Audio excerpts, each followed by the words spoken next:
Hello, book lovers. Welcome back to Bookish. I'm Sam Dunn, your host and an editor at the Southern California News Group, which produces this virtual program along with the Bay Area News Group and the San Diego Union Tribune. Every single little thing in the whole show and everywhere in these news groups is made possible by people who choose to subscribe and support local news. So thank you, subscribers. You are the reason for everything, and you make everything possible for us. And if you are a Reader Rewards subscriber, you are, and you're tuning in right now to us, you're automatically entered to win a $50 gift card to the Arvida Book Company in Tustin, California, which is, if you don't know it, it's an amazing little indie bookstore, which is also a nonprofit that supports reading and literacy, and it's just a great place. So our May gift card winners, drum roll, please. We need a drum roll machine. Don't you think that would be awesome if we had one? Our winners are Denise Zimmerman and Mary Rhodes. So congratulations. We hope you're enjoying those books. And hey, if you don't yet subscribe to local news, what is the deal? I mean, come on. Here's your chance. Go to one of the websites listed on our site, find one of the papers near you, get a subscription, and enjoy how good it feels to be a stakeholder in local news. And while you're at it, check out Bookish swag. Yes, we have some. Get it? That also supports us. So wear your book nerd identity with pride. Anyway, hey, if you have questions during the program, hit the Q&A button on your toolbar. If you put a question in the chat, I'm likely not to see it, so the Q&A bar is better. Anyway, and if you have something to get up and do during the show, don't worry, you're not going to miss anything. We'll send you a link to the full program, and you can also find us at scng.com virtual events and also on YouTube. Okay, so let's get to it. Today, we're talking to two amazing writers whose work is deeply invested in the stories and secrets families carry and what our past exerts on our present. I guess what we're exploring today is how do we live with what came before us? So our first guest to that end is my dear friend, Dylan Landis. Yes, again, I'm bringing on my friends, but come on, let's be honest. I have the coolest friends in the world, so why not talk to them? Dylan Landis is a journalist turned novelist whose fiction has appeared in O. Henry Prize stories and Best American Non-Required Reading, among many, many other places. She's perhaps best known for creating the unforgettable anti-heroine, Rainey Royal. She's at the center of a trilogy of interconnected books rooted in the 1970s Greenwich Village. Her new novel and stories, List of All Possible Desires, expands and complicates the universe of Rainey Royal.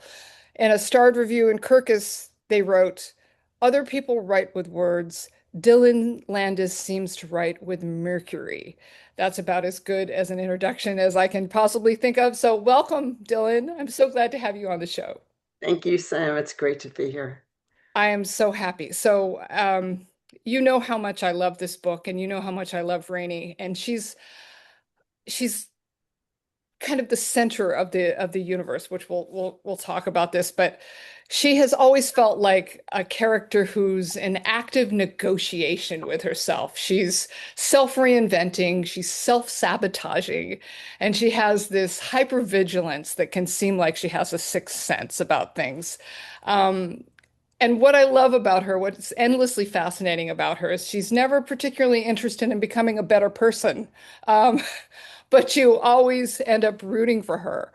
I'm curious, starting with her, what have you learned over the years in dealing with an anti-hero who resists redemption, but somehow makes us feel empathy? Well, first of all, it's fun. Um, because she doesn't have to be good. She Um, doesn't, and she's definitely not good. um, I do, but she does not, and I get to have a lot of fun on the page that I can't do in life. Um, or don't want to do in life, but uh, she has her own sense of morality. I used to think she was amoral. And Mm, and then as I got to know her better over the course of a second book, I realized no, she's not amoral. She has a morality, but it's very much her own, and it's not at all defined the way I define it or the way I think other people I know define it. It's not based on the Ten Commandments. It's just based on one thing. It's based on loyalty. yeah. The people who raised, I mean, she was raised by wolves. She was not raised by people who observed the common, ethics and morals. Um, so she only cares about loyalty, and the only person who she's loyal to and gets loyalty from is her best friend. Yes. That's a lot. If you've got loyalty in this world and you've got a friend, you've got a lot. And the other thing she really cares about is art. And I do believe that art can save you if nothing else in the world is holding you up. I do believe that. And she very much believes that. So, in that regard, she and I have a lot of overlap. Uh, so, she's been a lot of fun to write about and very gratifying and in a certain way, educational to write about. Uh, In what sense? In what sense I've educational? learned a lot about art. Oh, yeah, because you had to research. I mean, I always think of you as being so knowledgeable about design and art, but she but she's inhabiting a particular world. She is, and the world she inhabits is mostly in the Metropolitan Museum, which means every time she goes into the Met, she has to enter a particular room, and I have to decide, well, what is she going to look at today? It's Wow. got to be something that works with the story. And then Yeah. I actually you can see everything that's in the Met in their online catalog and research in great depth each piece that they own. And of course, you can research the artist and even depth even beyond that. So I've learned quite a bit. We've never talked about that. That's so interesting. I didn't, of course that would be true because that depth of knowledge really informs her and also too jazz. Her dad, Howard, is a jazz artist. How much of that has also been part of your research? Less than you would think. Her father is a very well-known jazz pianist who not only does very well in New York, but does very well in France and Yeah, has sold a record there. Um, However, I don't understand jazz. I will confess that while I made a supreme effort to, I don't want to say listen to it, but to appreciate it, to hmm. hear it properly, I don't understand it. And I don't know anything about it. So my way of dealing with that was to have Rainey not like it. Because if Rainey doesn't like it, she's going to hear it with the ear of someone who just doesn't get it, which That's I. Yes, of let's just course. describe it as the ultimate outsider. I love that. Means that I can get things wrong. I did have a jazz musician vet some of the things that had to be factually accurate. You know, Right. when her cousin Elihu, who's 11, um, picks up an instrument, that has to be factually correct. But when Rainey's just listening, no. It's Yeah. actually almost better if you're hearing it from the ear of someone who's atonal for it. That's so interesting. And given her very complicated relationship with Howard, her dad, that makes even more sense. Um, I want to get to the whole, I want to get to the root of what spawned List of All Possible Desires, which is the title of, I think, the second story in the collection about Rainey's aunt. I'm not going to tell you guys about the stories. Let me just say you have to read this book. It's like, as I told Dylan as we were talking earlier, it's like this jewel-handed dagger. It's just it's just astoundingly beautiful and compelling and unforgettable. But in both Rainey Royal, which was the novel about Rainey, and Normal People Don't Live Like This, I think Normal People Don't Live Like This was your first book, correct? Yeah. Um, you write about in a fascinating way about the gap between the stories people tell themselves and the reality they're actually living. And with List of All Possible Desires, you expand the universe of these characters. What initially was the seed that grew into List of All Possible Desires, and what were you did you have a plan for this book? Kind of did, yeah. Um, I was writing mostly about three girls in the first two books, Rainey, her best friend Tina, and the girl that they originally start out torturing in school, this girl, Leah Levinson. But they all become friends. They're very different from each other. Rainey is an artist from a young age and is determined to forge herself into a professional working artist, even though she does not ever end up going to college. And she also is a criminal. I mean, at one point, she commits an armed robbery.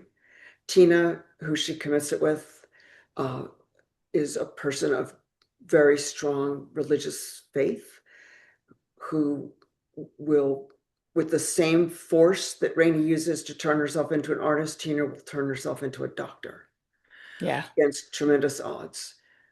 And Leah is a very anxious person who will end up kind of peripherally working in the sciences, but off in the margins. And I wanted to pull back the camera and see more of their past, of their families, and of their futures. So I wanted to start with Rainey's father, who has done so much destruction yeah, in that family. He is a raging narcissist. He's also brilliant, not just as a musician, but as a person. yeah. And I knew there's not one moment that crystallizes that, but how could I go back to his childhood and find some moment where you could see those crystals forming? And I went back Yeah. to him at age 11 in Paris and tried to find a moment where he was both betrayed and a betrayer himself. It's unforgettable. It occurred to me as you were talking. A while back we talked to Moon Unit Zappa about her father, and it occurs to me that Howard is very much a Zappa kind of personality. I don't know whether that was ever intentional on your part, but it's just I just made the parallels there. It wasn't intentional. I'm smiling particularly because I mentioned Moon Unit um, in one of my stories. You do? Which one? In a Sorry. story called Fear Not, Knot. It's the name of a boat.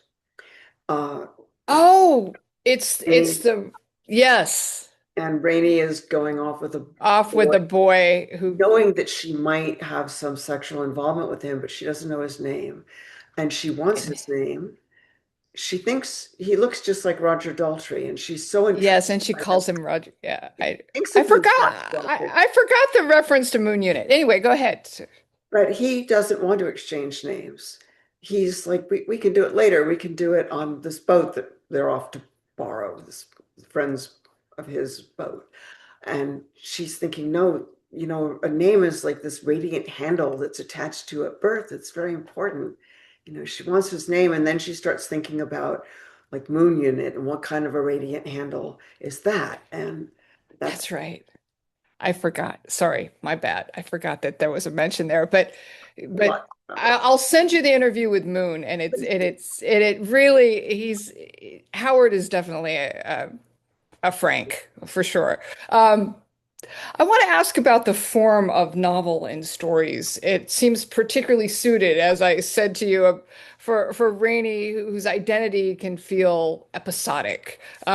One version of herself kind of replacing another in this what she's trying on. But how did this link structure allow you to grow or explore different aspects of the universe in a way that a contiguously plotted novel wouldn't necessarily do. How I guess the less fancy way to talk about that is why'd you do what you did?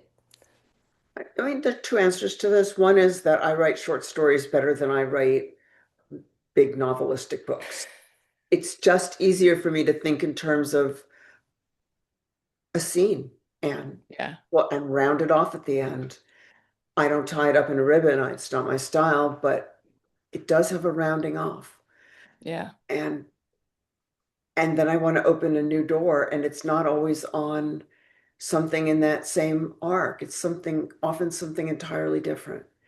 And that form just works really well for me. And the other thing is that I realized after the fact, this all takes place in or around or pertaining to a townhouse. It's not as fancy as it sounds. It's crumbling, it's in arrears half the time. But it's a townhouse that's been in this family for a long time. And it will increasingly uh, be in worse and worse shape. That, things get sold off to the auction house, the chandelier is missing, other parts are missing and sold off. Uh, but it's theirs and they're hanging on to it. And all these somewhat corrupt things go on behind different closed doors of the townhouse, or sometimes not closed enough doors of the town. yeah. And the stories to me feel like the different rooms of the townhouse. Oh, interesting. I'm not sure I could have done it as a traditional novel.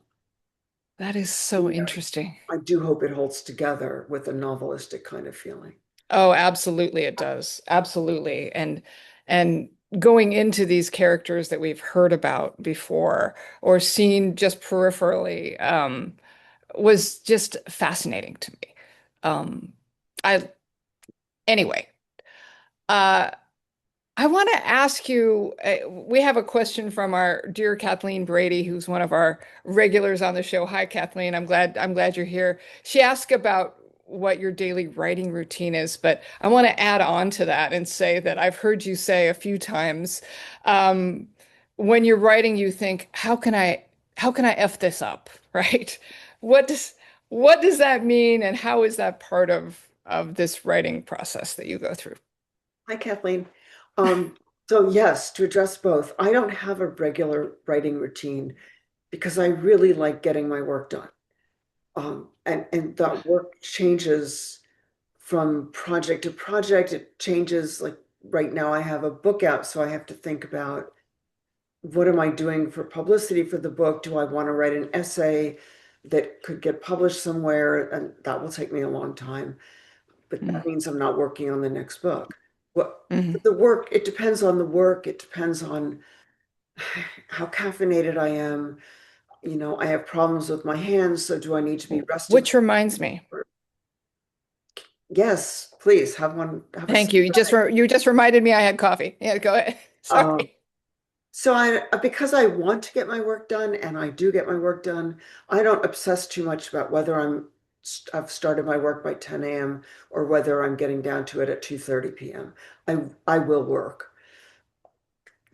That's if I was having trouble with it, I would set a timer and make myself do it. And I do work with other writers when I can get them to do it. And then we do set a timer and we use something called the Pomodoro technique, which is worth looking up. Pomodoro after the tomato timer, it's Italian for tomato. Yeah. And that's a very much loved technique that writers, you can use it for anything, but writers really like it because you have to state an intention going in, and it's just very good for productivity. Um, And and then let's just stop. It's not like a writing workshop where you're right, trading comments. You're writing together, and so that kind of collect. You can almost feel the brain hum of exactly. yeah, Yes, you're just feeding off the energy at the table, and then during the 5 minute break, you can talk or get up and pour the coffee or whatever it is that you need to do. You just can't be looking at your work. You even may yeah. have to stop mid-sentence, but that will just get you back to the sentence faster. Um, and in terms of the how can I F this up, that literally was a post-it that I wrote for myself many, many years ago because it drives you and it was above my desk for years until another writer took it. It reminds you to always steer into conflict because without conflict, the fiction just or memoir just lies flat on the page. If people are Mhm. answering each other's questions properly, if they're being nice to each other, it's without a purpose. It just it's just everything is even and lies flat and nothing happens. So literally, how can I F this up on a post-it above the laptop can go a long way to steering you into conflict. It could be very subtle conflict, but it always has to be there. And it always is, especially in this book. I loved this book so much because it surprised me at every turn. And when we were talking to, this is a well-known axiom in writing, but when we were talking to Tim Blake Nelson a few months ago, he was talking about his desire for everything in his work to feel surprising and inevitable. And I felt that was the case in every one of these stories. When you looked, it was always a surprise. There was some twist. There was something that one of the characters did that just sometimes took my breath away. But then when I looked at who they were, there was no other way that they could be. I thought that was pretty genius. So it's also a testament to how well you know your characters. They're they're good friends. Anyway, I wanted to ask you about place in your work. I can't think of your work without thinking about New York's Greenwich Village. I know that there are other settings and scenarios, but there's something particularly place-based and other writers certainly have created characters in a universe. We talked, briefly about Faulkner and the Yaknapatawpha, if I can never say that right, Got it. county, but certainly, Stephen King, you think of Maine, Michael Connelly, you think of LA, Philip Roth, you think of New Jersey. How does landscape inform your work? And do you have a choice about the internal landscape of your creativity? It had to be New York. I grew up in New York, and I've heard some other writers say that the what where you came of age is that those memories are the most sense-driven memories that you'll ever have. And I do almost all of my writing based where I spent middle through high school. I did go to Yeah. high school in the suburbs, but I just moved it and back to New York. I was always coming to school and going back to New York anyway, so why not? Yeah. But I grew up on the Upper West Side, except for a 2 year gap where I went to middle school in Greenwich Village. And I just relocated because when I wrote Rainey Royal, the middle book, I Yeah. was living in Greenwich Village for part of that time. And I thought, this is perfect. I can just walk these streets every day. Yeah. Haven't changed in 100 years, Yeah. 5 years. I can just walk and look at these buildings. I want to make sure that her front door style can be found on one of these streets on Streets. West 10th Street. It's not the common door style, but I need to make sure there is at least one. And I could check the heights of the buildings and look at the window styles and make sure that I was seeing the chandeliers and the parlors from the right angle. And it was wonderful. I I walked love that. through that they walked when they committed the armed robbery, and it was great. So, but I remember, when I closed my eyes, that great quote that you gave, when I close Oh, my eyes, it's a rainy day where yeah. We were talking off camera, you guys, before you guys got here. Sorry. And I was do it saying that again. the poet Robert Pinsky once was I was in a craft talk of Robert's, and he was talking about his internal landscape, and he said when he shut his eyes, it was always a rainy day in the Bronx. And and he described the smell of shawarma coming out of one shop and the rabbis reading the Talmud and at another cafe and the women's perfume and he talked about it for 5 minutes at least. And I thought about that when we shut our eyes, we have an internal creative landscape that we always go back to. Yeah. That's wonderful. When I shut my eyes, I'm walking out of the subway station on 12th Street and 6th Avenue and doing a U-turn so I can walk up to the school that I do not want to go to so badly. Oh my I'm in God. dread because I know I'm going to get tortured for the next 2 years. These girls who are so much cooler than I am. And Man, I just I didn't get love the. Oh, go ahead. Sorry. and that's their mission. And I remember every inch of the school, and I remember how the sidewalk looked, and I remember how the subway smelled, and yeah. So of course I had to set it there. Wow, that vividness just resonates in everything that you write. I'm so glad you shared that with us, Dylan. Um, we have two questions from our audience here, and then I want to wrap up with one final question. Stephen Carrillo, another stalwart of the program. Hey, Stephen. He said, Dylan, do you ever see parallels with your character and anti-heroes such as Hammett's Continental Op and Sam Spade? They also demand loyalty, although the testosterone level can be a turnoff. Interesting question. Well, I don't tend to find testosterone a turnoff. And but no, I hadn't thought about that. That's interesting to Interesting. think of Yeah. masculine counterparts to Rainey. I really hadn't, but now I will. Yeah, it's Thank you for interesting. pointing that out. Yeah. Well, she's also got a lot of testosterone as a woman. I It mean, really she's, does. It very really does. forward. Yeah, and Um, also like a lot of guys, she cares a lot less what people think about her. oh yeah, I Women love do that. tend to care more.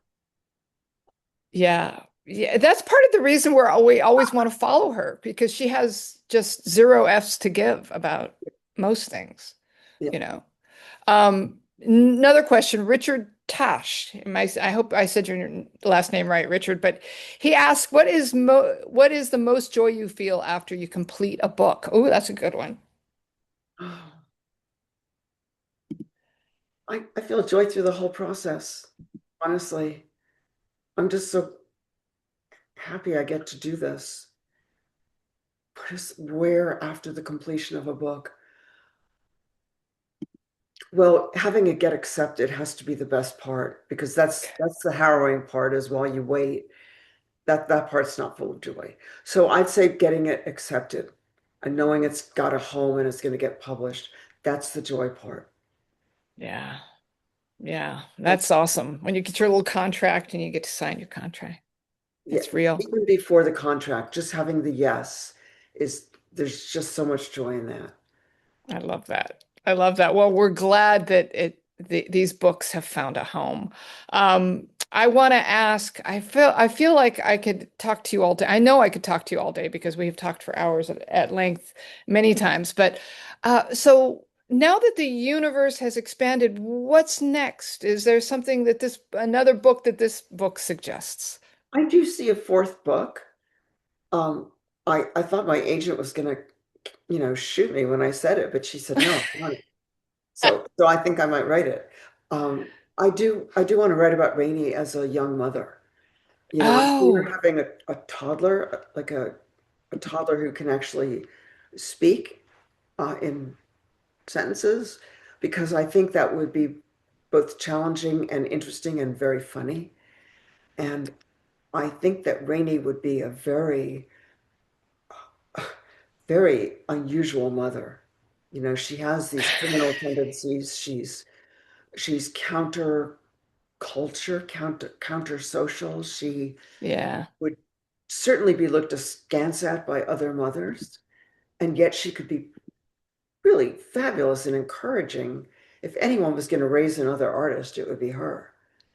It's interesting. You called her raised by wolves, but wolves are awesome parents. They might not be great to hang out with, but they are awesome to their cubs. So, Really? yeah. Well, I'm so glad you mentioned that. Maybe I'll use that bit of information.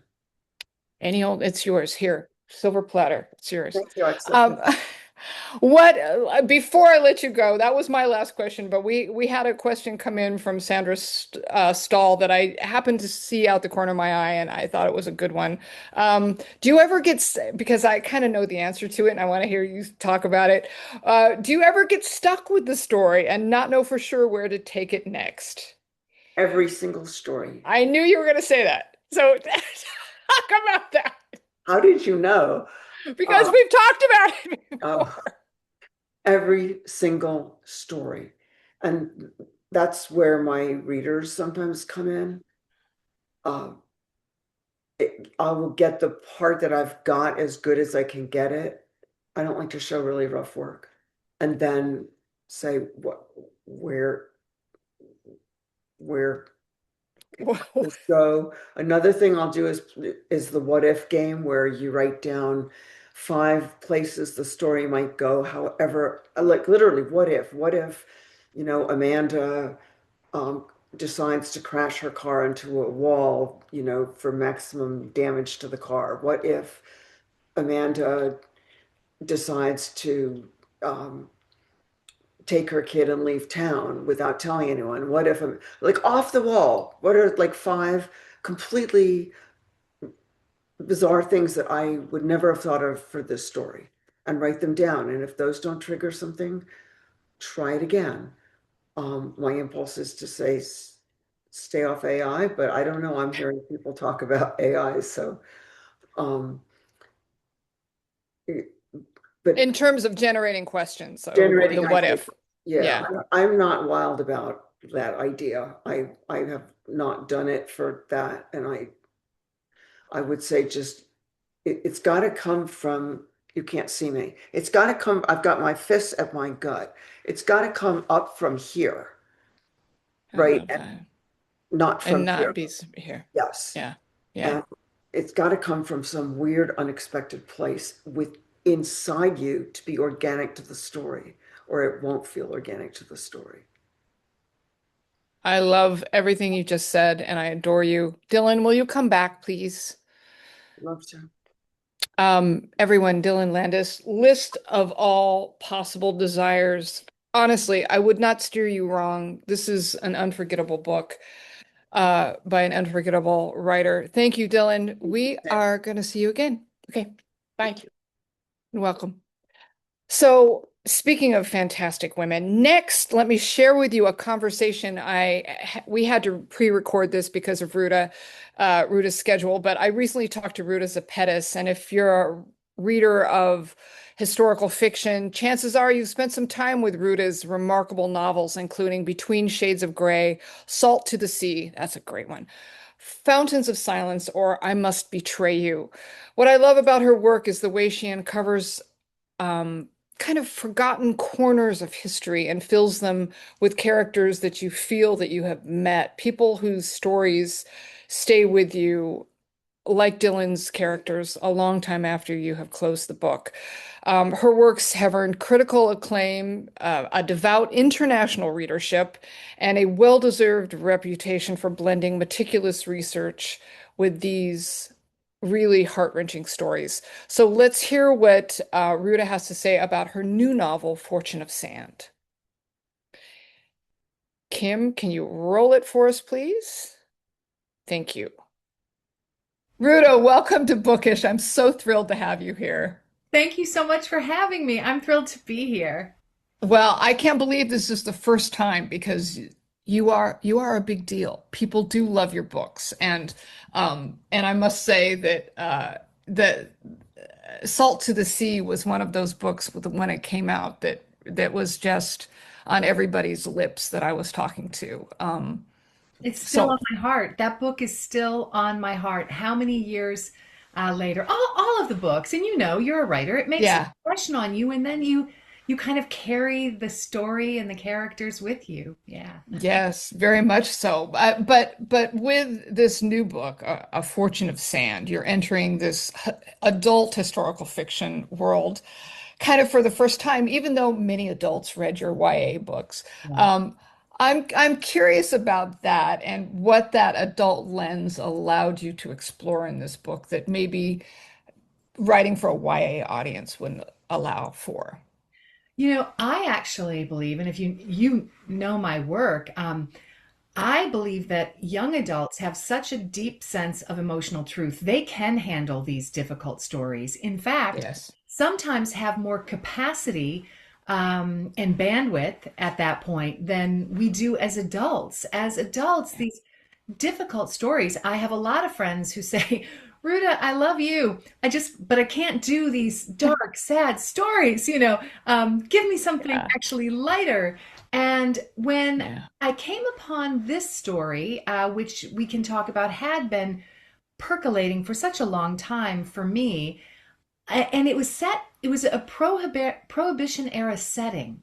And that Yeah. prohibition era setting called for an adult cast of characters. So in my YA, Right. when the characters are teens and our protagonists are teens battling oppression, in this book, they're adults. And so it really called, I don't know, for an adult audience, I think. It is still my writing, still my style or lack of style, right? Short sentence, Oh, short chapters.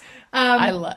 but it's Listen, really good. you land us right in the middle of a scene. You begin in media res. You land us in a scene. Marjorie's there being interviewed by a cop. I love the term velvet brat, by the way. I'm going to call that. I'm going to use that term for my stepdaughters now, frankly. Perfect. Anyway, no, just kidding. But I love your style. Thank you. Thank you very much.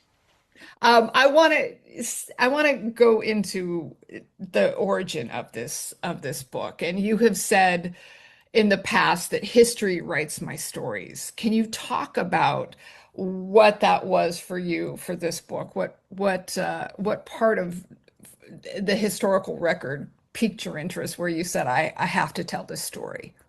Well, first, I was born in Detroit, and I am the daughter of what were two incredible human beings. My parents were Mhm. survivors and freedom fighters, and Right. father Which fled. informs your earlier work. Definitely, my father fled from Mhm. Lithuania as a child.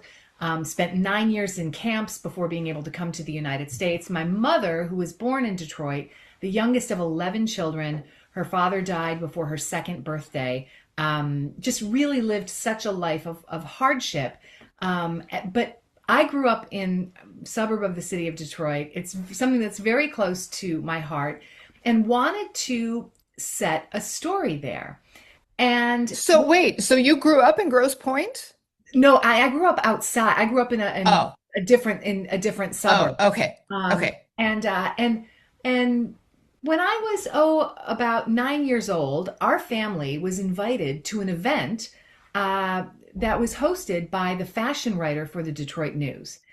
And growing up where I did in this suburb, which was a very humble suburb of Detroit, when we got to that mansion, this storied 1920s mansion, there were underground tunnels. There was a hidden Oh, speakeasy. And that was the wow. first time I realized that there was this underworld in the city of Detroit, and that homes in Detroit and Grosse Pointe had these kind of, This yes, network underneath, right. this network underneath. Wow. And so that was a spark when I was very young. And it always made an impression on me. And then I decided, it was in 2013 during another interview, and someone said, you have to write that book one day. You have to write this Detroit book. And I'm sure you also have lots of lists on your or ideas on your list of things you want to write. Well, every day, one of my writerly, I can't write every day, but I do work at writing every day. And one of my Yeah. little rituals is, in the morning, I get up and I have my coffee and I read the newspaper from the year of something that is on my list that I am Oh, wow. looking to know more about. Yeah. I hadn't seen that particular detail in the research I did on you. That's interesting. So it was, it's, I was looking at spring of 1927 and was reading the New York Times from the certain date in From May that of area. 1927, and saw a headline that there had been this enormous heist from the Detroit Institute of Arts, and that it was Oh, it was suspected that this young woman from Grosse Pointe and this young man, that something was not something was not right here. So I, I thought, wait a minute. And I immediately went then to the newspaper archive looking at the Detroit stories. There was nothing in the Detroit papers about this story. Oh, I went wow. back, I went forward, and Nothing. It was just blackout about this I story. thought, oh my, what is going on here?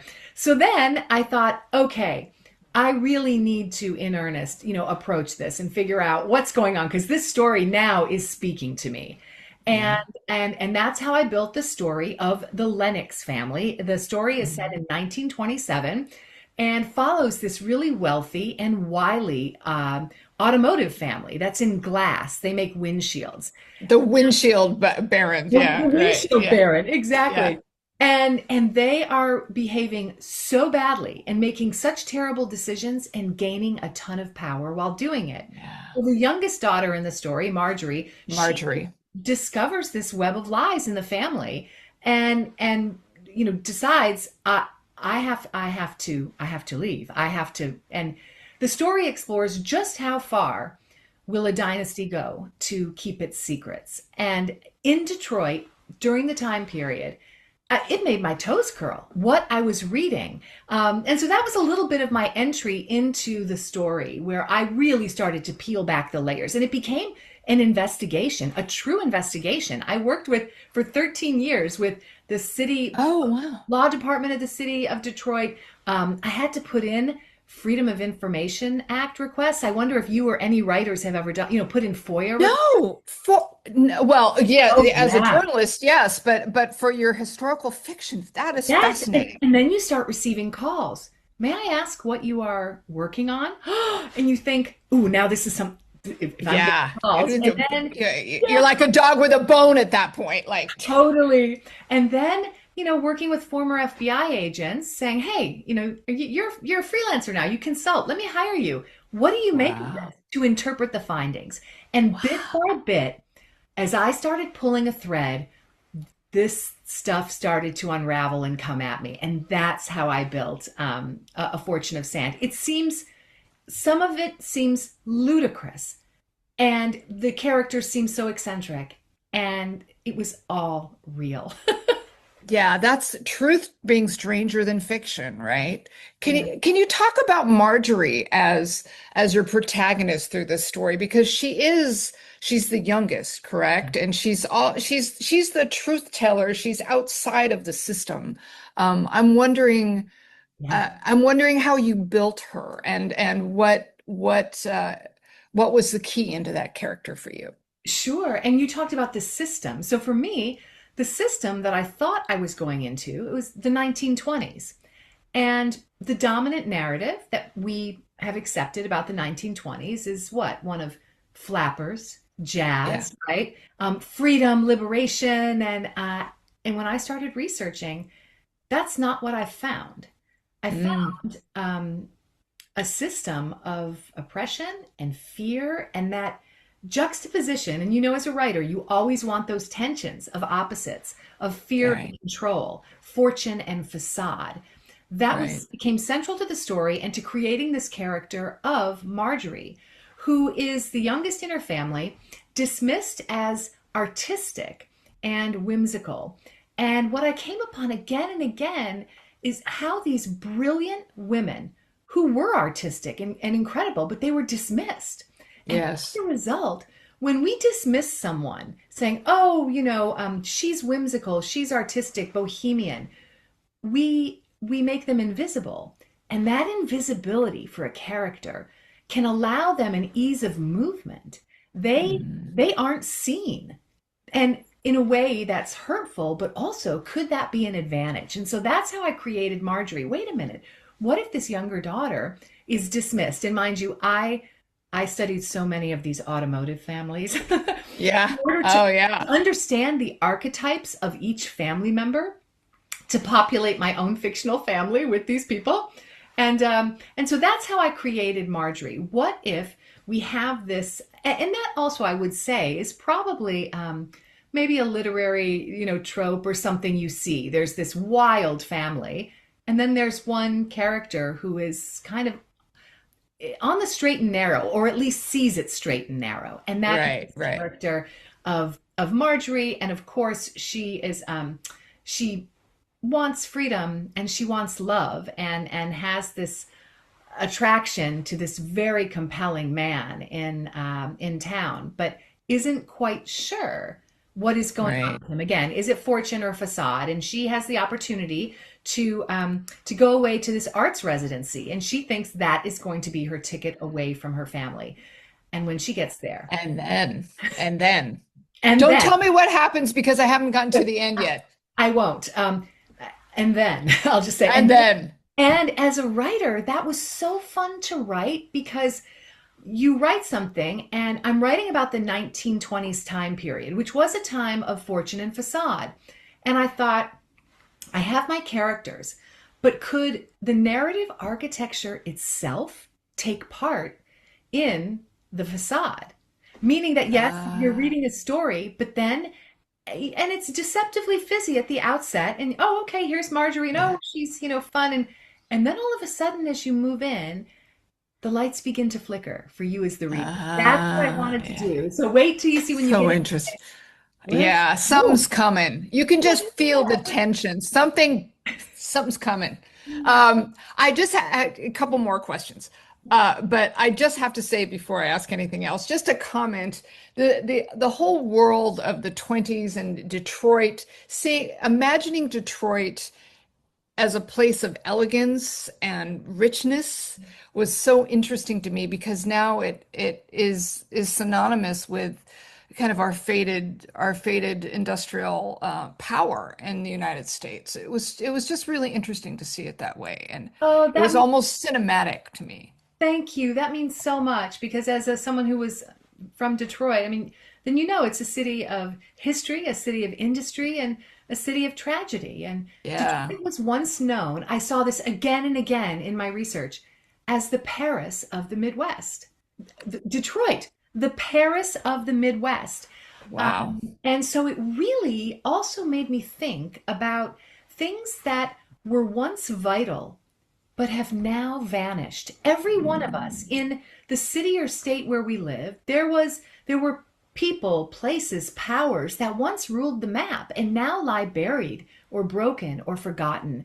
And that definitely was what I found with Detroit. It is an uncombed historical wilderness, I promise you. Wow. Wow. And just so untapped. And so I really loved going into the golden age of Detroit to resurrect that for readers so they could read about it. And if you're from Michigan, I would say if I'm in a room with people from Michigan and I ask how many of you had a relative who had some connection to the auto industry, all of us are going to Raise yeah, hand. all of us are going to raise our hands. And so it's not just Michigan, but I want readers to think about those things that were once vital and now vanished. This happens to take place in 1927, and we know the collapse is coming in Yeah. 29. And so I Yeah. love And the war is coming beyond that and everything that's else. it. Yeah. And I Hmm. love as a writer being on that tension, where Yeah. things are about to tumble because they hold this sense of warning and wonder and energy, but I don't know, but at that point the world was still dancing, unaware the music Yeah. was going to stop. And I just love those Wow. kind of moments. Wow. So interesting to me. Just real quick, I said this to you earlier before we got on screen, if you will, but it occurred to me that you've shown that over and over again, you've shown that young readers, as you said, can more than handle difficult history. But now some of those readers who started with you when they were young are adults themselves. And it's just an observation. What do you think about that? Do you think about that? I do think about that because I have met readers at my book events who said, I found and discovered your book in seventh grade. And now they're a teacher and they're teaching the book. Wow. I Wow. am the luckiest author ever. Yes, I do. I do think about it. An author has nothing without readers. And now Yeah. to have been at this for so long that I met these students maybe at a school visit, and now they're adults or they're coming with their kids, to my book Oh, event. wow. I Yeah. so I have the luckiest.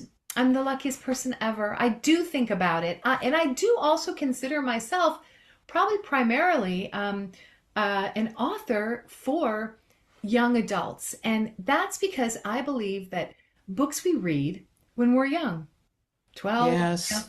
they make Oh God. right that forever lasting impression on us. Isn't that true? Was there a Yes. book? What was a book that you read when you were young that still you think that you put your hand to your heart like, oh, I mean, This is going to sound really weird. There are no. two books. Okay. One is 1984, which opened my eyes to the world and to politics and to systems, as we were talking about earlier. And the other one is a mass market paperback called Scruples by Judith Krantz. Oh my gosh, absolutely. It Yes. it changed my, I've written about this. I was a girl in a trailer park in Las Vegas, New Mexico, in rural New Mexico. And that gave me a vision of what the bigger world was, what elegance could do, what I could do if I learned to speak another language, what the magic of glamour, all of those things. It's crazy, but that book was really foundational for me. That is not crazy. That is Yeah. not crazy at all. That's incredible. And this is exactly what I mean because Scruples wasn't intended for, a reader. A 16-year-old girl in a trailer park in New Mexico. Definitely not. But look what that did. Look, I mean Yeah. that so yeah, that's why I say I love young readers and I have a book now that's middle grade. I do school visits with students as young as fourth grade.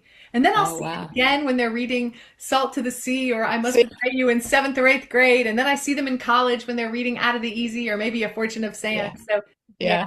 Oh, Scruples. Wow. I'm gonna remember that story forever. Scruples. I tell you, I always wanted to meet Judith Krantz, but alas, she died before I had the chance. But last question, and this is a writer question. Okay. You have spoken in the past about your writer group that you have been with forever. I too, as I mentioned to you earlier, have a writer group. Are you still together? What does that mean to you, and why does that feed you so much creatively? Uh, we are still together after 22 years. And what does it mean? It means everything. I Oh, started as I was working in the music business. I worked in the yeah. music business for 22 years. I knew nothing about writing. I joined a group, and they said, "Oh, if we have this network of critique groups, if you'd like to join." And we the group of us, we could not be more different. I mean, we are from so different backgrounds, different, we were all pursuing different styles of writing, Uh, but they still see my work before my agent, before my editor. They are so tough. I can't even tell you how many times after, well, I'm always nervous to give my drafts to them because I know they're going to tear them apart and I need it. I do need that tough love, but I just have to say there have been many times after that I've sat in the parking lot of the library and cried. And it's really hard when they're like, "No, this isn't. You can do a lot this. better." And some of them are really tough. You should be ashamed of yourself. I know, I know. It's crazy to talk about. My workshop is exactly the same way. It doesn't, you get no pass. You get no pass for having been published. You get no pass for being interviewed by People magazine. You get no pass at all. Right. And have you had people try to join your group and then say, "Whoa"? We've had people who we thought, well, should we bring in a new member? Okay. And they've left after two sets. They're like, "No, Cheers. I don't need this." They've looked like this is too tough. But what does that do for us as Yeah, creatives in general? I think it does a lot.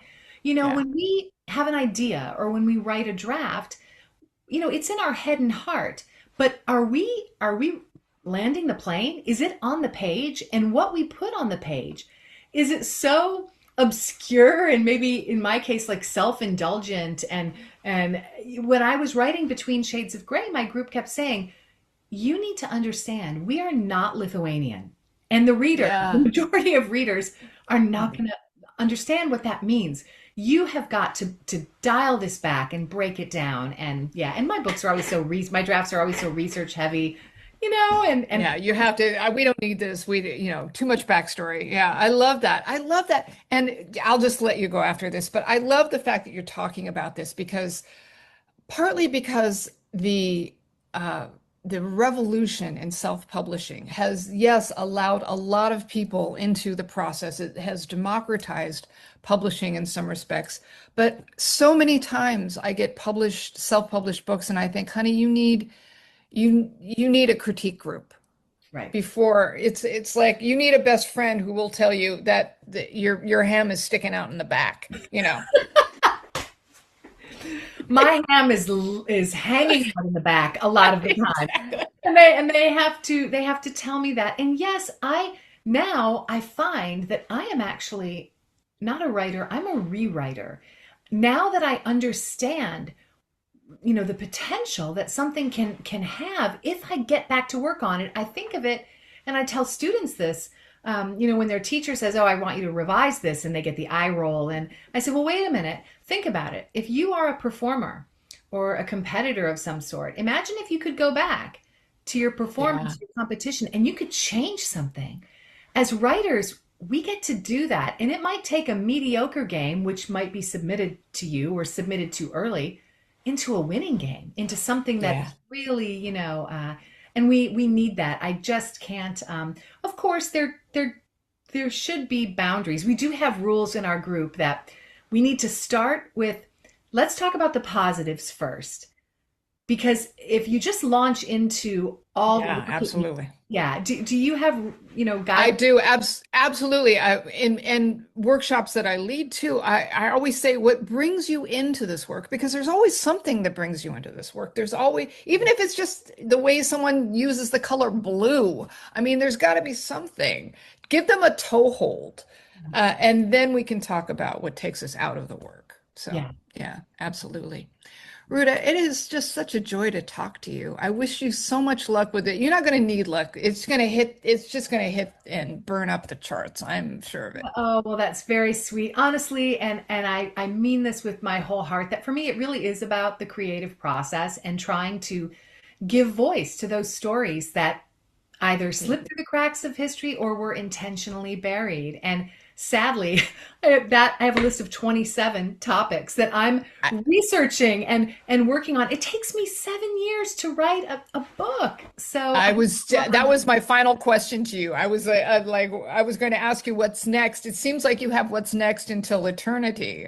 You And again, how lucky am I that I have all these, projects that I'm interested in. Next, I have a young adult book that, if readers like, Salt to the Sea, or my book I Must Betray You, or Between Shades of Grey, this is right up that alley. It's a story of millions and millions of people, who became prisoners of prejudice and were exiled to these remote islands because they were thought to have some really terrible disease, only to discover, um, that disease wasn't so contagious. But what did we do to those 12 million people? And so I've been working on it, traveling so many different continents, meeting with victims and family members of, true witnesses. And so, yeah, it's a heavy young adult historical. we expect nothing else. But I Oh, hope you'll get back to Detroit at some time because I'm very interested in that world as oh, well. good. Well, thank you so much. And thanks for the time. I appreciate it. It's such a pleasure. Thank you. And speaking of thanks everybody tonight, Dylan and Ruta, and thank all of you as always for joining us. And always thanks to our production manager tonight. It's Kim filling in for our usual Julie. Thank you, Kim. And if you would like to share your thoughts from today, or if you have questions, please email us at events@scng.com. And if you want to give me suggestions directly on the show, or my hair, or whatever you want to give me suggestions on, reach me at sdunn@scng.com. We are going to be back next month, of course, with a fascinating show from the one and only Walter Mosley, and an amazing debut author, Davin Malasran. Please come join us. I promise it will be fantastic. And meanwhile, we've got great coverage on books in our newspapers every single day and online at all of our sites and in the Book Pages newsletter, which is free. So sign up. Have a great weekend, and we're going to see you next time. Bye, everybody.